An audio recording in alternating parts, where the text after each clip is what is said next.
கிட்டத்தட்ட 50 லட்சம் மக்கள் தொகை உடைய இந்த சென்னை மாநகரத்தில் பெரும்பாலானவர்கள் புதிய நெற்கதிரின் நெல்லிலோ மண் அடுப்பிலோ பொங்கலை வைத்திருக்க மாட்டார்கள். அநேக நகரவாசிகளுக்கு பொங்கல் பண்டிகை ஒரு விடுமுறை நாள். கேஸ் அடுப்பில் பொங்கல் வைப்பது, டிவி பார்ப்பது, குடும்பத்துடன் வெளியே செல்வது, இதுவே இன்றைய நகரத்து பொங்கல்.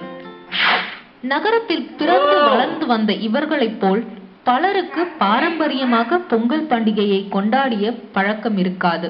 இதற்கு விடை தேடி சென்னையின் பல்வேறு கல்லூரி மாணவர்கள் இந்த பொங்கல் விழா பற்றி அறிந்து கொண்டாட சென்னை அருகே உள்ள ஆதனூர் கிராமத்திற்கு சென்றனர்.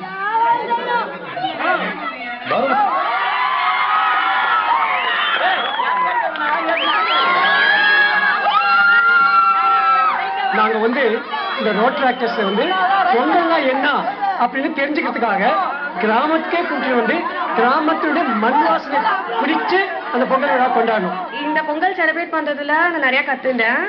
சிட்டில வேற மாதிரி செலிப்ரேட் பண்றாங்க பொங்கல், கிராமத்துல ரொம்ப ட்ரெடிஷ்னலா இருக்காங்க. இந்த ட்ரெடிஷன்ஸ்லாம் நிறைய கத்துட்டேன். இந்த 2 days நான் ரொம்ப என்ஜாய் பண்ணேன்.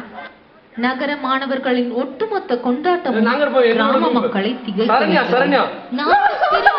திரிந்து அடுப்பூதி பொங்கல் வைத்த இவர்களுக்கு அடுப்பின் தீயை கட்டுப்படுத்த முடியாததால் இவர்களின் சர்க்கரை பொங்கலின் சுவை சற்று குறைவாக இருந்தது.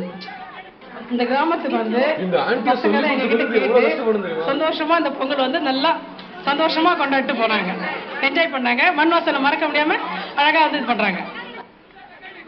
சென்னை மாணவர்களும் கிராம மக்களும் குடும்பமாக சேர்ந்து கூடி கொண்டாடிய இந்த பொங்கல் இந்த உறவிற்கு பாலமானது.